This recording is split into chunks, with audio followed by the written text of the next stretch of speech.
is the mother of 7 children. Yeah, I think that's right. 7. Yeah, 7. Remember that show, 8 is Enough? Well, she has 7. And she's an entrepreneur. She's been in direct sales, been very successful doing that. Now she's a coach, obviously a wife, and on fire for the Lord. So, hey, what I want you to do is whatever platform you're on, take a moment and share. Because sharing is caring, people. Yeah, it is. Sharing of all types. So do that, and then also, here's the other thing I want you to do too. I normally don't say this, but tonight what I want you to do, I want you to get a piece of paper and a pen. It doesn't have to be purple, but it can be a pen. Get some pen and paper, because you're going to want to take notes. I promise you. Okay? You're going to want to take notes, because we're about here equipping you.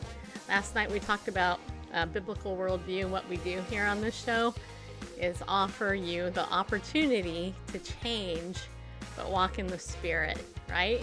And a lot of you, because you are stuck, well, you know, being stuck isn't always a bad thing in some ways. Like those of you who are faithful and tune in all the time, you're kind of stuck tuning in, right? So you're like, got good taste. But sometimes stuckness actually is not good for you. So that's what we're talking about. So I'm not even going to waste any more time. I'm just going to bring Wendy on screen. So Wendy Lee Stephenson is my guest. She is somebody I actually know locally here in my area in Spring Hill, Tennessee. And this is actually kind of fun, because you're one of the few people I've actually met in person before I actually had you on the show. Usually I meet people through press kits first, and then I go, oh, I have your book and I've read it and blah, blah, and blah, blah, blah, blah, blah, blah. But you and me actually met at a coffee shop where we were both networking, right? So, yeah. So welcome to the show. Glad you're here. Thank you so much for having me, Stacy. I'm excited to talk to you. And yes, we've met each other several times at the coffee shop. I think we must have had meetings there the same time every week, because I saw you guys. I think it was a networking event you guys did weekly there. And I just happened to always be there and see the big crowd. So yeah. Yep. Good to see you online. Yeah. Legacy Pizza, right? I think. Legacy Coffee and Viking Pizza. Viking Pizza. Yes. Right. Yes. Legacy moved though. Yeah. Yeah. But anyway, yeah. So you were always there with your laptop, having a one-on-one with somebody, you know, doing whatever it was you were doing. I was always, you know, at the big meeting trying to, you know, sell Legal Shield to somebody. So sometimes me. Huh? Yeah. Sometimes me. Sometimes you. You're a tough nut to crack, aren't you? That's okay. But that's not why we're here tonight. We're here tonight because I actually heard you. I actually got an opportunity to hear you a little bit, because, you know, I don't know if you're like me, but sometimes there's people that you meet and you're like, dang, I want to get to know them. But, you know, will you ever get to know them? Because everybody's so busy. And right. I mean, you're a mom of 7 kids, which, you know, kudos to you. You know, that's crazy. It's awesome, though. I mean, when I heard your story with Lori, you know, I wanted you to come on, and really, everybody, this is one of my heart's passions, is that every person has a story, right? I mean, when you wake up in the Bible, all we're doing is we're reading the stories of people's lives, and how they've been transformed by the Lord. And Wendy has a story. So because I really don't know you all that well, really at all. Yeah. Tell me, okay, let's start from the beginning. Tell me a little bit about your childhood and growing up. Yeah, so I grew up in South Jersey. I call it South Jersey. People from New Jersey knows there's North and South, and they're very different. It's either the New York or the Philadelphia. Grew up in South Jersey, and when I was 7 years old, my dad's job moved us to Delaware. And then when I was 14, my dad's job moved us to Tennessee. And so I moved around a little bit as a young child. Anyway, my family is still all in New Jersey, my extended family. My sister moved back there. So I'm back there a lot. But moved here my freshman year of high school to just south of Nashville, near you. And it was a big culture shock for me. And I always, like, I grew up knowing the Lord. My mom got saved when I was a year old, and I was there when it happened. Of course, I don't remember. But my mom was like straight atheist, and she got saved in the apartment where we lived when I was a baby. And it's the weirdest thing because I feel like my whole life I just knew Jesus. And we didn't start going to church until I was probably 8 or 9. But just grew up in the church, was always a good girl for the most part. Got married though, really young, when I was 18 years old, and had kids by 21, 22. And I always wanted to be a singer. I did my first solo in 8th grade, and my choir director in Delaware said, "You're moving to Music City." I had no idea. But you're moving to Music City, and you should pursue music. And so I thought that that's what I would do. I got a little bit involved in Christian music through high school, but then I'll never forget, actually, I auditioned for, it's so crazy how some stories come full circle, but I auditioned for a music group called Sierra. I don't know if you remember them. Nope. But I auditioned for them, and it was this lady, Wendy, her living room that I went in and auditioned. I was 19 years old. And she said, "Wendy," her name was Wendy too. "Wendy, you're amazing. You're great, but you just got married and you're 19 years old. Like, if you go into the music business, your marriage will be over." And I was like, well, that was harsh. That was a lot, right? Right. Years later, my first network marketing gig at 33 years old, the fastest growing person in the company was her, Wendy Green. Anyway, so crazy because I wound up going on trips with her and stuff. But she said to me later, "I'm sorry for what I said to you. I mean, I was going through a hard time and travel was hard for me." Anyway, but the music thing never worked out. I went as far as professionally, but I wound up being a worship leader for about 12 years and worked in the corporate world, had kids, got divorced, got remarried, had another kid, and then accidentally found myself in network marketing. And it totally changed my life. I was able to replace my full-time income and double it, and my husband came home full-time. And how we wound up with 7 kids is I always had a heart to adopt. And when our network marketing business allowed us to be home full-time, I was in church one day, and we were sponsoring a little boy for years in Africa at an orphanage. We'd Skype with him once a month. And one day I was just sitting there, and I felt like the Lord was like, "Mohammed's your son." And I was like, "You going to tell my husband that?" Like, And anyway, so the next 3 years of our life was pursuing adoption, finding out he had an older brother, going to Africa to visit them, and then falling in love with another little girl, and then finding out we were pregnant with our 4th. So in a year and a half time, we went from 3 kids to 7. So it was a little crazy. Top that, people. Yeah. Yeah. Top that one. That is crazy. When I heard you tell that story, I was like, "Oh my gosh, I can't even imagine." Yeah. How did you deal with the stress of that? I'm sure there was just a little stress. Just a little. I have an amazing husband, so that helps. And he is very present. But yes, it's been a hard journey. I think nothing in life worth doing is ever really easy. Mm-hmm. I agree. And sometimes the reward matches the challenge. Like the harder it is, the more rewarding it is too. Yeah. And the little girl that my husband really fell in love with when we were visiting Africa, it's so funny because I was like, my husband was the director of Special Olympics in our county. Well, he still is technically, but for a long time. And his heart is the special needs community. And I always said, like, your heart's with the special needs community. My heart's with African orphans. Mm-hmm. That's where my heart is. And so when we went there, my husband kneels down in front of this little girl who has cerebral palsy. And he looked back at me and he's like, oh, like she's got my heart already. And so that's our little girl, Esther, who we adopted. And so she's in a wheelchair, nonverbal. And I say with Esther, it was like both of our hearts came together with her, Yeah. my heart for orphans in Africa and then his heart for special needs. So anyway, for a long time, he ran the Special Olympics and everyone would say, oh, do you have a kid with special needs? He's like, nope. But now we do. Now we do. So. Yeah. Well, uh, did he ever say he had a wife with special needs?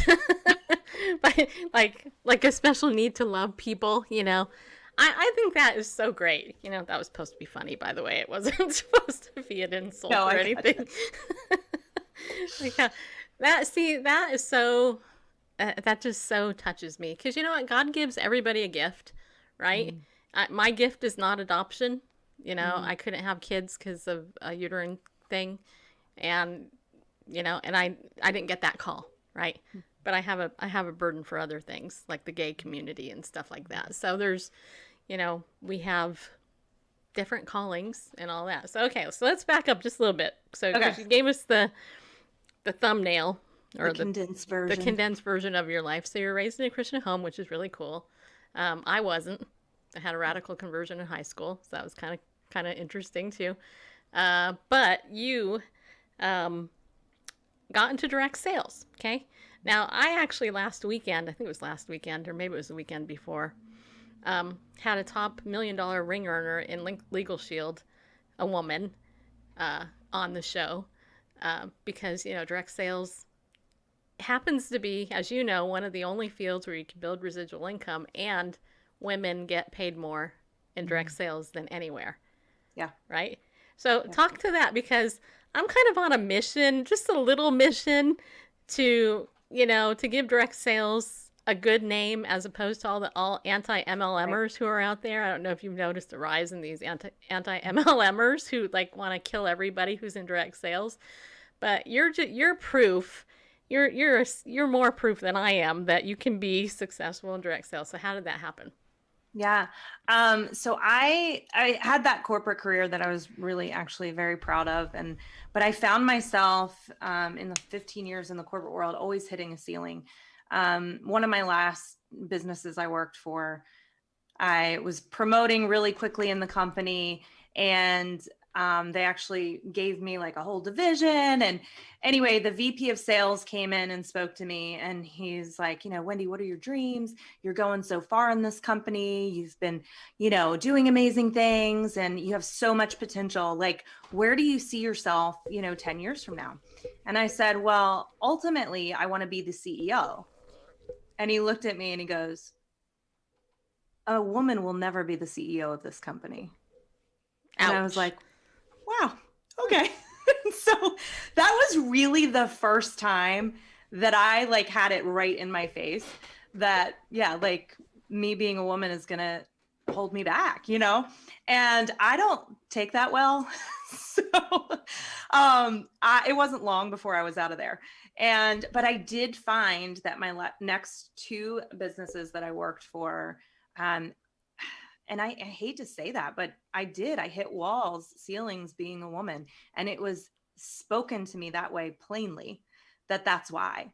And so I wound up, I loved my job, but somebody presented network marketing to me. And honestly, I had no interest. I thought that was what, and I don't mean this ugly at all, but I thought it was what bored housewives do, for entertainment. Right. I didn't think it was a career. And so I went to this Shark Tank. So I love Shark Tank. I'm Me a huge too. fan, I love right? that show. It's my favorite show. Yeah. So Dame and John from Shark Tank did a seminar in our town about creating residual and passive income and building wealth. It was a wealth building seminar. And so I went to the seminar with my husband, and he's sitting there talking about building wealth. And he said these words that hit me like a ton of bricks. He says, you will never build wealth with a salary job. And I was like, wait, that was my plan. Like, and so anyway, he talked about residual and passive income and all these different ways to do it. And everything required a ton of money to be able to do. And then I remembered this girl saying to me, residual income, when she talked to me about network marketing. And so I called her the next day and I said, hey, let's meet for lunch. And she's also in music, and she and I recorded. So the album you said you saw of mine, we had the same producers at the same time for that. Her album and mine were at the same time. So she goes, oh, I thought you were totally going to talk to me about music, because I shut her down quick about network marketing before. But I said, no, I want to know about your business.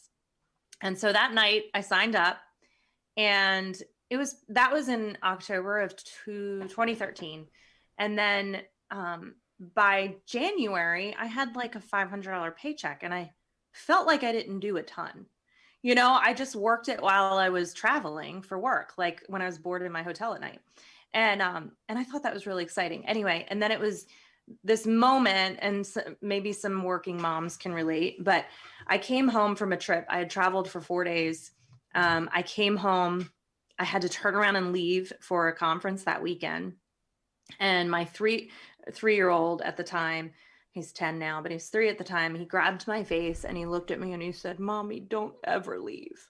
And he had these huge tears in his eyes. And I thought, what am I doing? Like, this is madness. I can't keep leaving my kids all the time. I mean, I was never home. Yeah. And so I thought, man, what if I could really make this thing work? And I heard a woman at a seminar I went to talking about the fact that she made 6 figures in the business I was with. And I thought, well, if she can do it, I can do it. So I told my husband, I'm going to work myself out of a job. He's like, okay, like, let's slow down, put a plan in place. And a month later, my boss called me and he said, Wendy, meet me in the morning with your phone and your computer. And I was like, oh my gosh, I'm losing my job. And I walked in there with my son to meet him, give him my phone and my computer. And I said, I'm losing my job, aren't I? And he said, yeah, our divisions, we got bought out and our division's going away and you no longer have a place. Here's your severance package. And I was like, okay. And I took my son to New Jersey to visit family. We took a little vacation together, and I came back and I just went all in. And it wasn't easy. I mean, there was a point in time that I was months late on my mortgage. But I knew this was the only way out. I couldn't go back to a 9-to-5 job. And so by my second year in network marketing, I surpassed my full-time income. And before I hit my 3-year anniversary, I was making well over the 6-figure mark, and just changed our lives. And it was an amazing thing. And to know that I could do it and that I was helping other people do the same thing, it was just powerful. So, and then we decided to bring on more kids. So.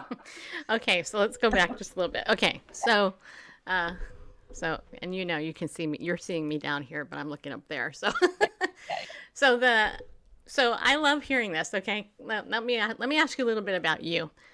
Okay. Are you a firstborn? Yes. I knew it. Yeah. Yeah, you are. I knew you were a firstborn. Okay, because in your type A personality, obviously. Yeah. Yeah. Because firstborns are driven, right? Like every doctor that you go to see, I don't care who it is, firstborn. Really? Oh yeah. Ask your doctor. Years ago, I had a hysterectomy because of my issue here, and I go in. This is so classic. I go in. She's like, okay, I'm going to explain to you how I'm going to rip your uterus out of you and all this other stuff. And at the end of the conversation, she's like, do you have any questions? And I said to her, are you a firstborn? And she was like, yes. And I go, that's all I need to know right there, because firstborns and only children tend to be perfectionistic types. Yeah. And, and all that. Yeah, I actually... My little sister's super creative. That's nice. Yeah. But yeah, so you're a firstborn. Okay, so that's good. Which is clear. But in direct sales, how do you say this? I think you have to work. You have to do the work, right? I think every direct sales company out there, probably for the most part, has training, personal development, coaching, all that stuff because they want you to succeed. They want you to build a team. They want you to sell the product, right? So that they can give you money and you can get your residual income. What is it about you that caused you to actually do the work required? Because a lot of people will join, and as you know, it's like 1 in 100 will become really successful, right, on your team. So you got to have 1 million people on your team in order to have a team that's gonna get you $1 million, Yeah. right? So what was it that drives you to do that? Yeah. To do it? I mean, I think there's several different things. I think one is no matter what I do, I'm going to succeed because that's the way I'm built. That's who you are. Yeah. That's who I am.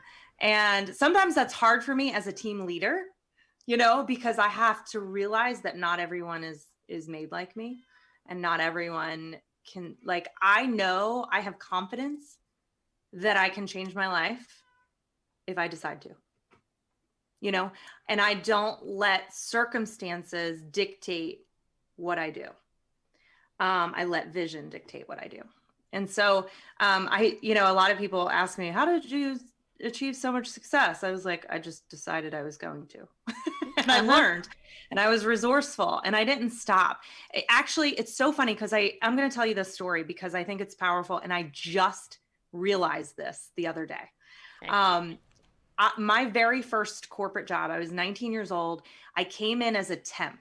Okay. This is the girl that wanted to be a singer, right? And working in an office was never even a thought of mine, but I got a temp job filing folders. Okay. It was like no brainer, like easy work. Well, this guy, Jerry, came in to this closet I was working in and said, are you willing to help me out with some other projects? And he was a sales guy for this company. And I said, sure. Like, I don't know, right? I have no idea what I'm doing.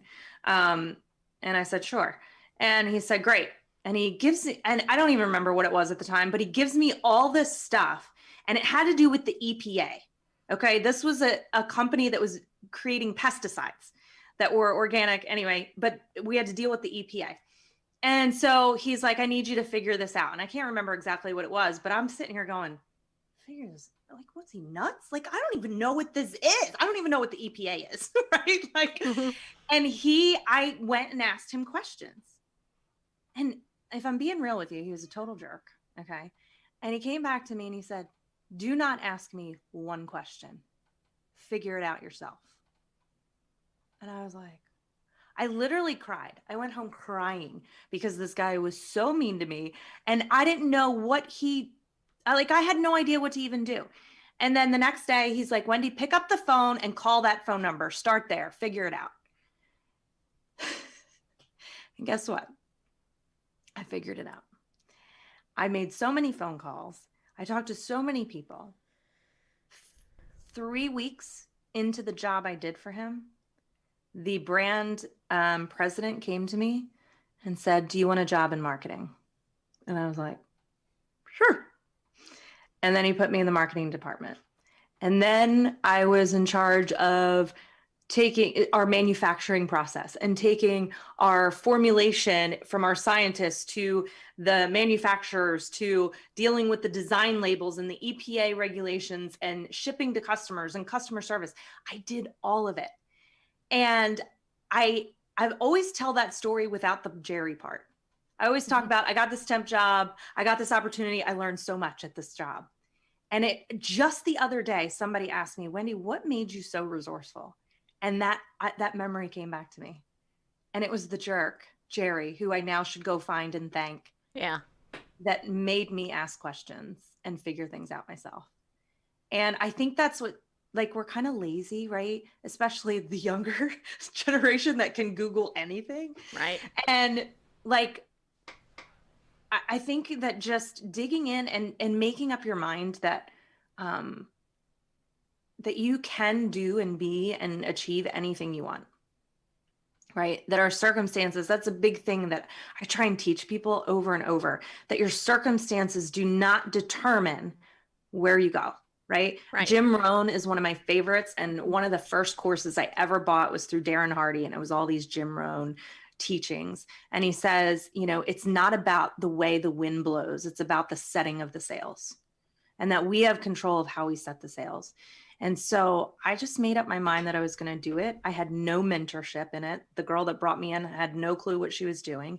So I found the people that were successful and I asked them really good questions and I did what they did. There you go. See, people, that's exactly it right there. Mm-hmm. That you just confirmed everything that I've been trained in, but also know intuitively as a firstborn leader, right? Yeah. But obviously, you're not perfect. We all know No. that. Not because none of us are, right? So there has to be some type of lessons you've learned in like team building, because I know for me, one of my mentors, Lynette, she actually she quoted John Maxwell, uh, who everybody knows, as saying, leadership is influence, right? It's Yeah. like, leadership is just mere influence. Yeah, it is. John C. Maxwell. Yeah, but the problem is what kind of leadership, and, you know, not hitting them on the head type leadership, or I'm going to choke you if you don't meet this goal type leadership. But, you know, so how did you learn to, I mean, you're a firstborn, so you're a leader anyway, but how did you learn to lead a team and recruit? Yeah. I mean, so coming from the corporate world, I was very competitive. Okay. And so when I built a team really fast. And so before I knew it, I had like 100 people on my team and I'm like leaderboards and blah, blah, blah, and pushing people. So my biggest, because I'm so driven, my biggest issue as a leader was I did not have empathy. I did not understand people that weren't motivated. And I'm also someone that when I say I'm going to do something, I do it. Mm-hmm. So I really struggled with people that said they were going to do something and change their mind a lot. Yeah. So, I hear you. yeah. And so I really had to learn grace. I really had to learn different personality types. The fact that we're not all built the same. I had to become more selfless. And it's so wild though, because I mean, I've been in network marketing 7 years. My team now would tell you that I'm the most gracious, selfless, you know, non-competitive leader. But that took a lot of personal development to get there. And a lot of kids, right? Huh? And a lot of children. Did your children Yeah. help with that? Yeah. I'm definitely patient and laid back, and I wasn't. I mean, I like, just to give you, this is outside of business perspective, but like my first marriage, my husband and I literally screamed at each other all the time and like threw things at each other. We were out of control. Okay. Past life. We would throw things at each other, scream. It was horrible. And then my husband now, I don't think my kids have ever seen us fight or heard a raised voice ever. And that's kind of almost how like my leadership journey has gone. Like I was like, suck it up, buttercup, you know, like, you know. Yeah, I hear you. Work it or get out, you know. I was that when I first started. And now like, it just that evolution. And I don't know, and God, right? But I can truly say I'm not concerned about my titles. I'm not concerned about how fast I grow. I'm not concerned about those things. I now am truly invested in my team and I want them. I consider network marketing the gateway to entrepreneurship, right? It's the easy entryway. Personal development with a comp plan is what one of my mentors, Bob Heilig, calls it. And it's a way to step in and learn what you're truly passionate about, what you're truly gifted in, and how you can, you know, I teach women how to monetize their genius outside of network marketing. So like phase 1 is like, come in, build a network marketing team, you know, a business, create that residual income that's going to pay your bills, right? Take the financial stress off of you, give you some time freedom back in your life, right? Help you develop as a leader, as a person, as a connector, as a friend, as an influencer. And then let's monetize your genius and create an investment stream of income. So like more money that you can do, it's like your passion project, right? And doing the things you love, monetizing it, and then invest that money in whatever you want, real estate, stocks, whatever, and then have that investment money working and paying all your bills. I don't know. That's kind of like the path that I see that I love, that I want to help other women walk. Yeah. So everybody, do you have your paper and your pen like I told you? Did you not write some of this stuff down? Look, I got notes. I like this: vision, not circumstance. That's a nugget, you people. That is, because let your vision drive you, not your circumstance, right? Like a lot of women are very emotive and let emotion control them instead of controlling the emotion. And there's nothing wrong with being emotive. I'm emotive. Anybody that's watched this show or watched me on live stream, I bared my soul, cried my eyes out. You know, the Oprah ugly cry has been on here numerous times. You know, it's like, but that also, it's part of the journey. And that's why, you know, I'm not into the new age attraction marketing, but I'm into the fact that likeness does attract likeness. So if you're a genuine person, you're gonna have genuine people come to you and seek out your help. And actually, this week, you know, I've had a listener tuned into the show for quite some time, who messaged me recently, just this week, and said, "Hey, can you coach me?" Now, I haven't been putting out the coach thing. I mean, I'm a retired marriage counselor. I can coach like with my eyes shut. But but I've always wanted to do that. And she just messaged me, "Hey, I'll pay you this much if you coach me." Okay, sure. You know, and so, but that wouldn't have happened if I hadn't been vulnerable, you know, and been who I am as a real person, right? Because people can see through your crap, right?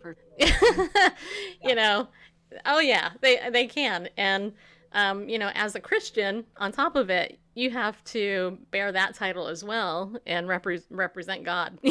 Hey, we're repping you, God. You know, so you know, and you can almost get double whacked, because if you don't, then somebody's going to call you out on that too.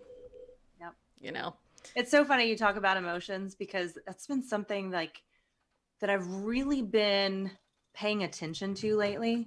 Is I'm listening to Emotional Intelligence 2.0. Yeah, I have that. But in general, like, my website, Credo Collective, that actually takes you to my Facebook group, my community. But Credo is Latin for I believe. So your credo is actually like your philosophy, the set of principles that guide you. And so I created an acronym around credo. Basically, if you elevate your credo, right, you increase your opportunities. And your credo is your convictions, your relationships, your experiences, your decisions, and opportunities. All those things in your life are in this cycle. And you have to be aware of how all of those things move you, right? So like our foundation is our convictions, right? Our moral compass. Like that's the base of everything. But then we have our relationships, experiences, and decisions throughout life that program our mind. And programming happens, you get these results, right, that cause emotion. So programming, kind of the root of it is your emotion. And so I've been paying more attention, because if we can take our emotions and determine how to guide it, then our actions are going to give better results, which is going to reinforce positive programming. Right. And so I know that was a mouthful, but I've been really paying attention to emotions lately. And, one thing that was an aha moment for me recently, I just shared this on my Facebook, but I did some scary things last week when I was in Mexico. I jumped off a cliff, really. And so swinging by a rope, one of my biggest fears. And I also did something totally different, but I walked into a courthouse, and anyway, I won't get into that, but I made a stance for my rights in a certain situation. And I was so scared going in there. I was feeling the emotion that I would call fear. Okay. In both of those situations. And then I was like, no, I'm listening to the emotional intelligence. And I'm like, no, I get to determine what this feeling means. And instead of fear, it's courage. What I'm feeling is that I'm about to act in courage. Right. And so in both situations, I acted in courage. And I stood my ground in the courthouse. And then when I was on that cliff, I jumped off. And so I realized that fear and courage are the same emotion with different outcomes. It's the action that we take in the emotion that determines what it is. Yeah. And, you know, the same thing with, actually, let me look. That's so good. I'm writing that down. People, you should be writing this down. You can watch the replay, but you should be writing it down. Yeah. And that I wrote down too, like the feeling. So you were talking about stuck. I put a new graphic up today, but the feeling of stuck is your heart. I really feel like it's your spirit telling you that you're called for more. So we take feeling stuck as a negative emotion, like frustration, like failure, right? Mm-hmm. When really it's the feeling that there's more. It's your spirit telling you that God has more for you, and don't stay where you are. Because if complacent, right? If you're just comfortable, you don't feel stuck. Right. Mm-hmm. So anyway, I'm just really, I don't know. I love that you said emotions, like, because I think that it's a new realization for me that emotions are just giving me a choice of how to move forward, how to act. Yeah, they are. And you know, have you ever read any of oh, come on, really? I do that all the time. A menopause moment. Wait, hold on. We're having a menopause moment. Oh my gosh. The guy in jail. No. I know. Concentration camp. Eli Wiesel? Yes, him. Elie Wiesel? Was it? I think it's him. Or maybe it's somebody else. I think it could be. Have you ever read the Night Trilogy? Mm-mm. So when I was in graduate school, I had to take a class in adolescent child development. And my professor, who was basically the same age as me, she told us to read this series called the Night Trilogy. It was by Elie Wiesel, who was a concentration camp survivor. And the Night Trilogy is about basically his time in the concentration camp. And it's very dark because, hello, it's about being in a concentration camp and all of the stuff. And it was dark.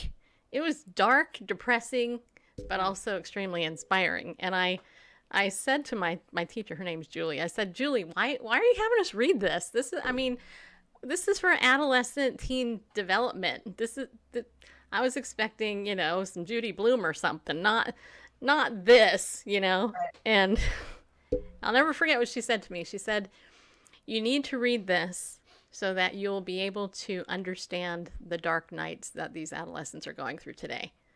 So what better, person to read than a Holocaust survivor and his story. And it was very impactful. Sorry, Bareface, he hates that word, impactful, but it was highly impactful because a good writer brings you into, you're there in the story. But some people can go through that same exact experience and it will destroy some people and other people thrive. And what's the difference? It's all in their perspective and how they receive it, right? I mean, I loved how you just talked about fear and courage being the same emotion. That's so good. That's gold. Yeah. It really is. The acronym, people always say fear is false evidence appearing real. I actually changed that to faith every day accomplishes results.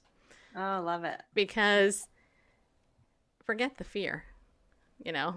We live in faith. So how has your faith, which clearly you have, obviously, to adopt children, quit your job, and a whole bunch of other stuff that you did just recently.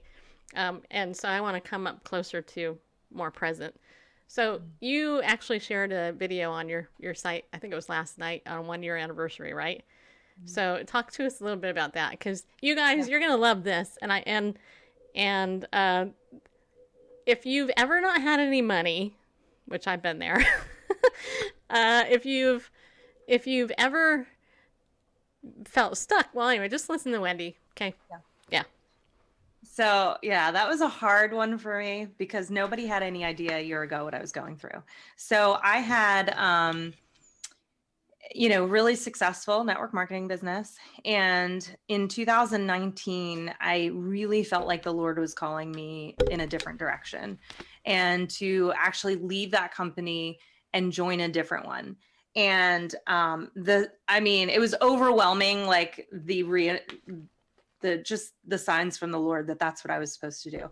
But it was a scary move because I was literally walking away from a residual 6-figure, like 5 figures a month, every month, whether I worked or not. And that was the sole income that we had. And our savings we had spent on adopting. And so we really didn't have much other than that residual income. And so, but I was able to actually sell my business for like 6 months worth of income. And I decided to do it. And I thought, I'll just build my business really, really fast, right? But there's only so much you can do, right? You can work like crazy. And I think too, like God allows us to go through some things sometimes to learn things. Yeah. And to maybe take us to better things. And so looking in hindsight, which I'll get into the story in a minute, but hindsight, I can see why God allowed everything to happen, because I never would be doing what I'm doing now had it not. But anyway, so I found myself like going into November of last year, and I'm saying to my husband, like, we got to do something. Like, we're running out of money. And my income, at my new business, while I was doing great, we have 7 kids. Okay. So Right. our bills are not like cheap. And because we, had the income we did, like we kind of raised our lifestyle a little bit. Lessons learned there too.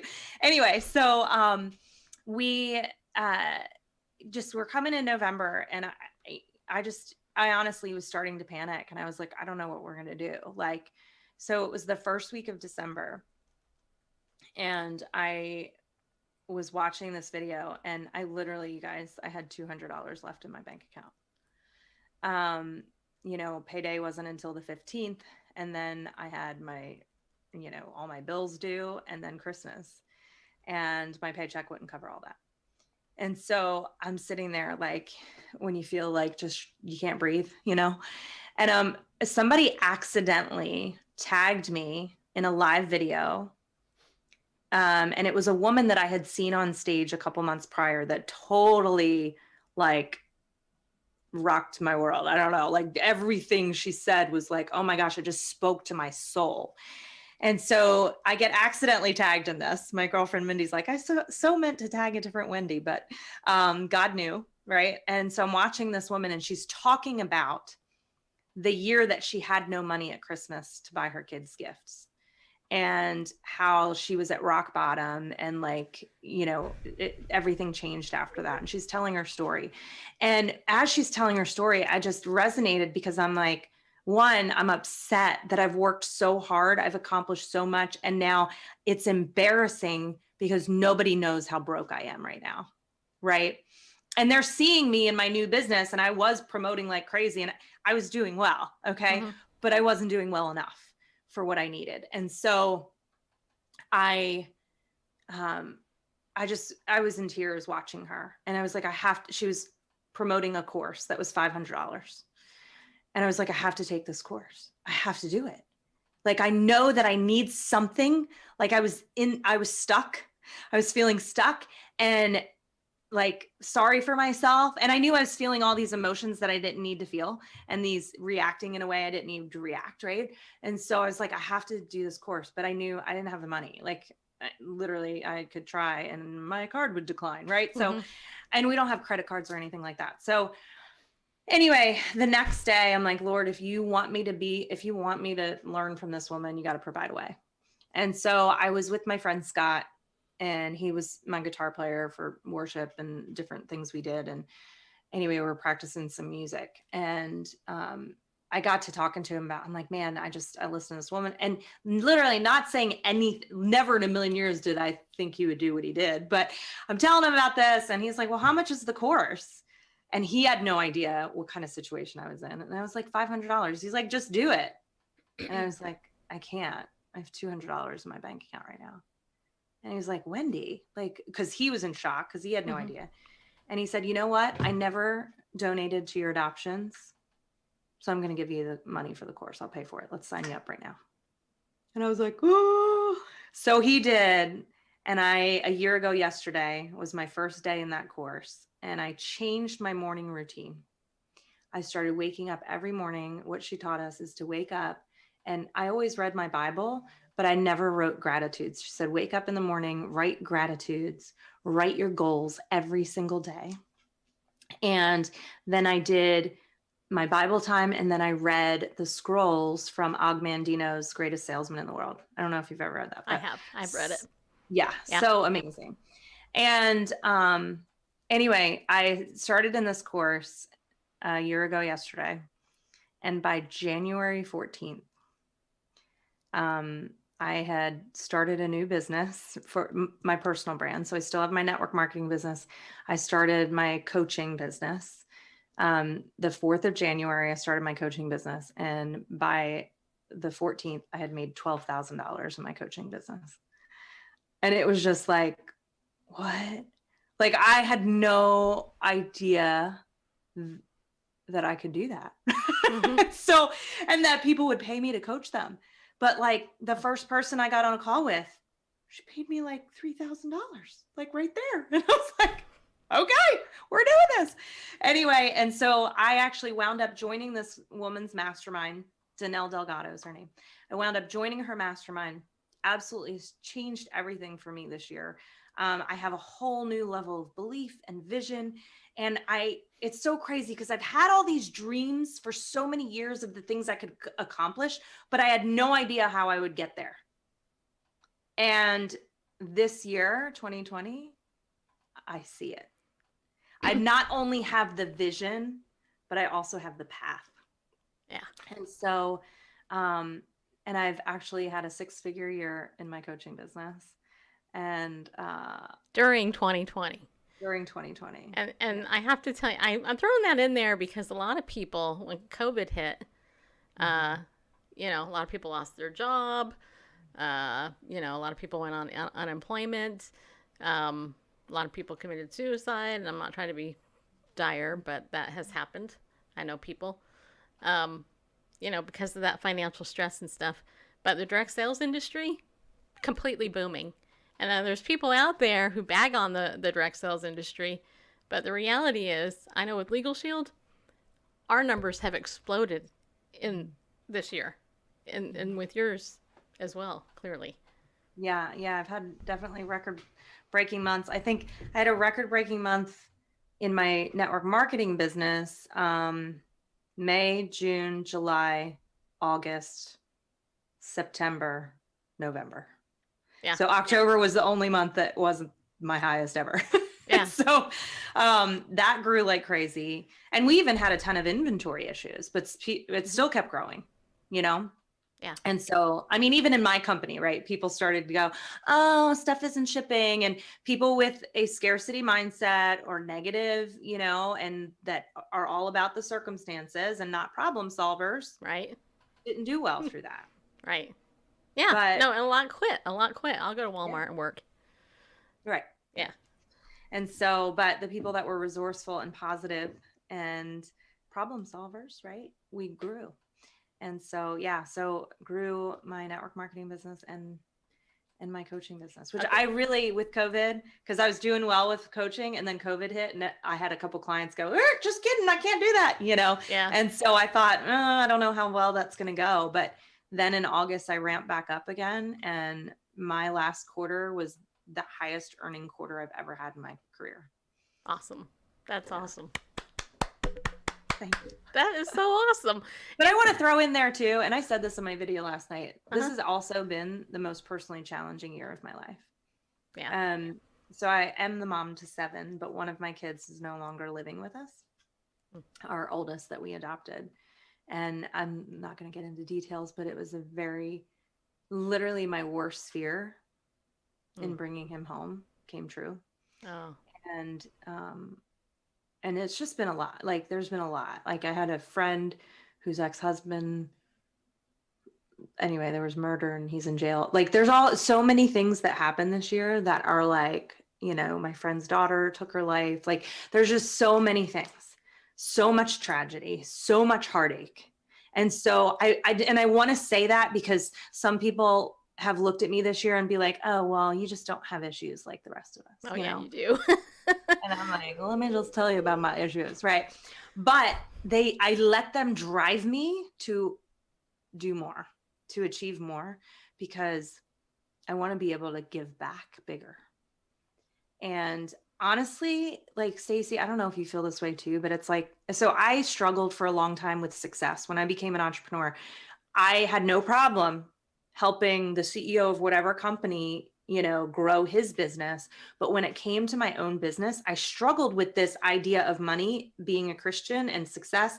And like, am I being humble? Does God want me to be successful? Am I allowed to promote myself? Like, it was just this weird thing. And I realized that I was using the disguise of humility to cover my insecurity. And I finally realized that like God has gifted me and you and everybody watching in certain areas. And we are called to walk in those gifts and to rise up and to be a reflection of the Lord in those gifts. And if we are not doing our best, because here's the thing, I have so many women in the Christian world say to me, I'm just letting the Lord like take this, like, I'm just going to see what the Lord does. And I'm like, I think that the Bible says that you do everything you can and he'll do what you can't. I think, right? Proverbs kind of says stuff like that. Kinda. Right? Yeah. And like to me that was like that was a big learning thing for me through entrepreneurship and understanding like I have a responsibility to show up, to be a light, to walk in the gifts I've been given, because there are people out there hurting that need that. That's right. And if I'm just going to sit back and be afraid to show up in my business, afraid to do live video, afraid to get on and do an interview with somebody, right? Who my mentor says it best. I can't really say it any better than she does. Who loses if you don't win? That's good. Danelle Delgado. Yeah. I have Powerful. yeah. And you know, what you just said, you know, I've struggled with that. You know, I've been doing this. I did not start this program as this program. This actually started as a book review company. And then I was on the edges of being a therapist, which I took 13 years to get the degree, 5 years to get the hours, only to walk away because the Lord told me to after all that. 18 years of my life, people. But it turned out that here I was getting all these books sent to me from the Christian publishing world. And then I had to make a choice. I had to make a moral choice, first of all, because of the field of therapy. Very liberal and very corrupt, to put it bluntly. And they wouldn't let me help somebody I would want to help, specifically in the gay community. That was the big hinge issue for me. And so I prayed. And I was like, okay. I mean, we were living in Southern California. Randall was making 6-figure income. I was working, doing my business, but trying to figure out, okay, well, you don't want me to be a therapist, obviously. You've exploded this over here. And apparently I'm really good with people, and I can interview people and talk off the cuff and blah, blah, whatever. I make it look easy because for me, it is easy. It's my gift, right? Yeah. Never realized that. So I prayed and I said, okay, Lord, like Gideon, although maybe not quite as obnoxious as Gideon. I just recently read a lot about Gideon and how obnoxious he kind of was. But anyway, I threw up a fleece and I said, okay, Lord, look, if you want me to do this, then I want to I'm going to ask for an interview with Amy Grant because I know there's no way in the world that would ever happen. And, you know, because I'm just a girl in California, nobody knows me. Yeah. And this was like 2004. 2005. So I get on Google and somehow I knew what to Google. Amy Grant publicist. Okay. Nothing comes up because it's 2004. And nobody was online yet. really. But eventually, I did find her publicist, and it was so funny. I wrote a little email. I write, "Dear Amy Grant's publicist," her name's Velvet, by the way. "Dear Velvet, I have a show called," I forgot what it was called. I think Minded Media at the time. Minded Media, and I want Amy to come on it. Pretty much it. And I'm the owner. Yeah, I am. And the host. Yeah. And it was about a short time later, I get an email back, and they say, "Thank you for reaching out to Amy Grant, and we have this form we want you to fill out." I was like, all right, I can fill this out. So it's like this long form. How many listeners do you have? Page views, blah, blah, etc. And I'm like, oh, let's see. Page views, maybe 500, you know. It was basically nothing. Right. And then I mail it back. And about 5-6 weeks later, I was sitting there in my back office at our house in California one afternoon, and I was praying. I was like, well, gosh, I haven't heard anything from Amy's people, so guess I'm not going to get this interview. And about 1:10 in the afternoon, poof, I get this Velvet's email comes through and says, "Oh, Amy said that she could talk to you Monday for about 10 minutes. Would that work?" Yes. I was like, okay. And then this is even the funnier part. So Monday comes. I have a micro cassette tape recorder and a speakerphone. Right. And Amy Grant calls my house. And you have to understand, because you don't know me, I wasn't raised in a Christian home. I had a very, very extremely abusive background. So much so that my mom handed me over, and police were involved, and, you know, a whole bunch of stuff. When I was in high school, my friend Gail, who I met in choir, because I also sing, handed me Father's Eyes, the cassette. And that was the very first time I heard any Christian music. Wow. And so here, all of a sudden, I'm talking to Amy Grant, because for a year, my mom wouldn't let me go to church. And that was the only Christian music that I ever had to listen to for a whole year. I actually went to, my Bible training was Campus Crusade in my high school, because my mom wouldn't let me go to church. So here I am on the phone with Amy Grant, who is basically my first Christian connection ever in the thing. And so they had given me a 12-page bio sheet. I know. And so, you know, being the newbie, I'm like, okay, Amy, I'm going to read your whole bio right here in front of you.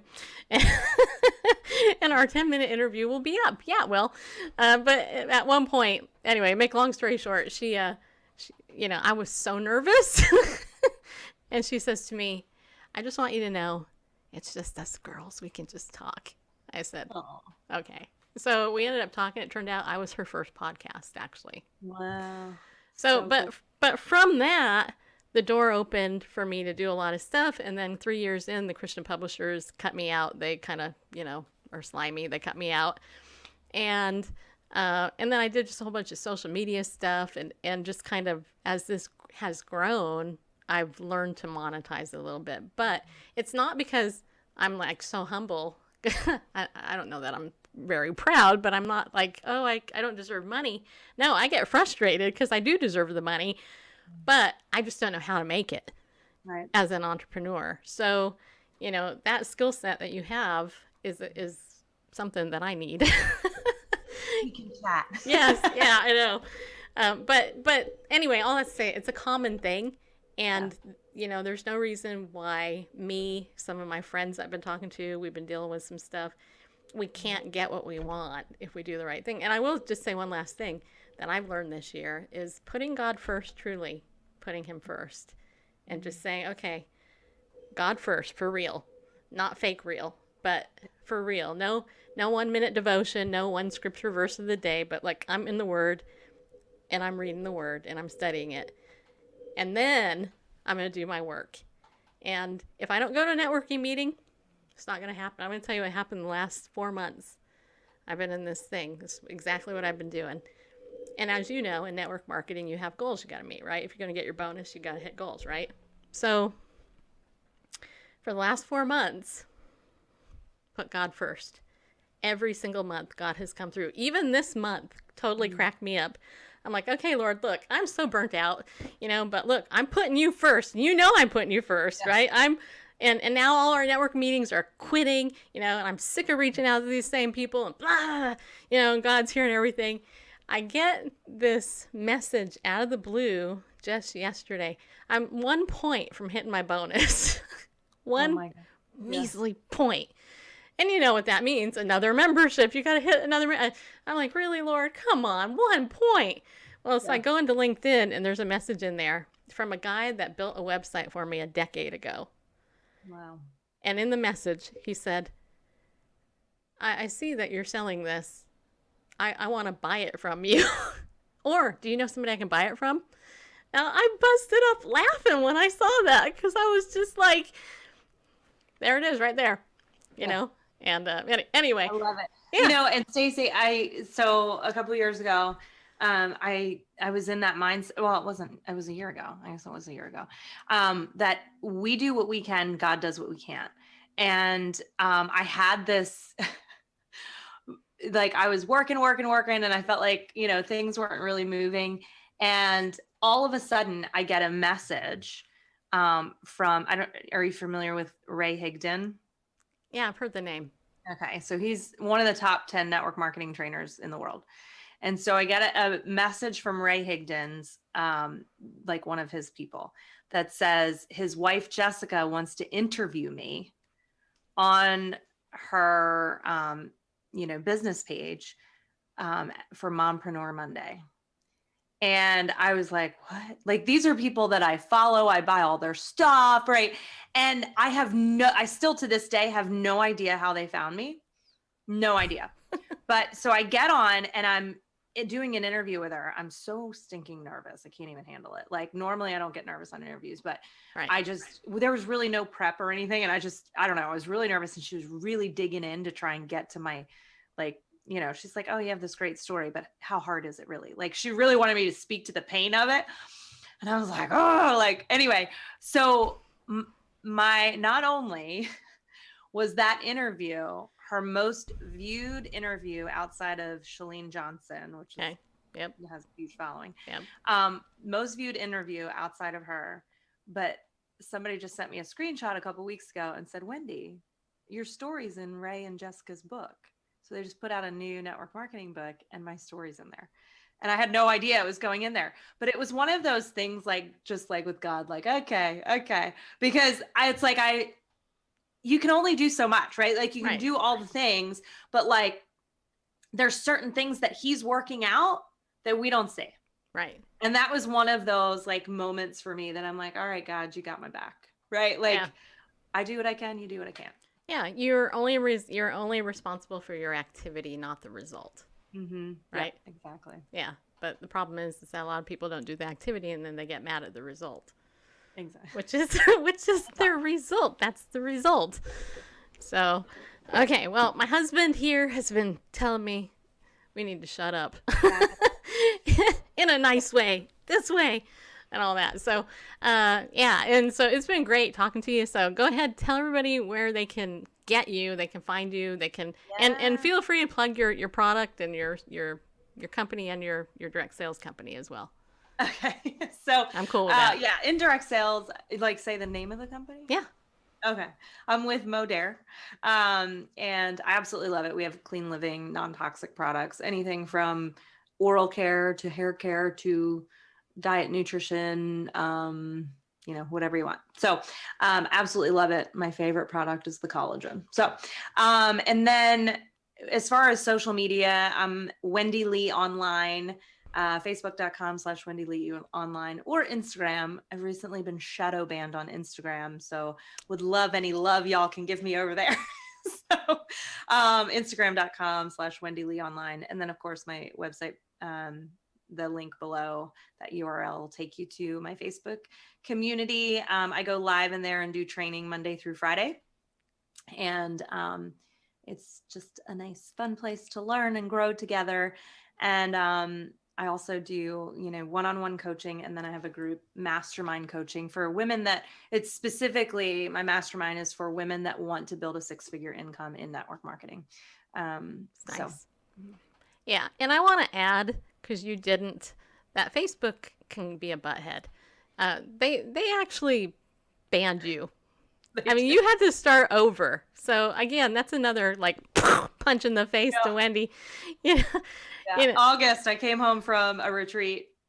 I was all fired up, ready to grow, and then I woke up and my Facebook was like, you have violated community standards and your Facebook account has been deactivated. And I was like, what?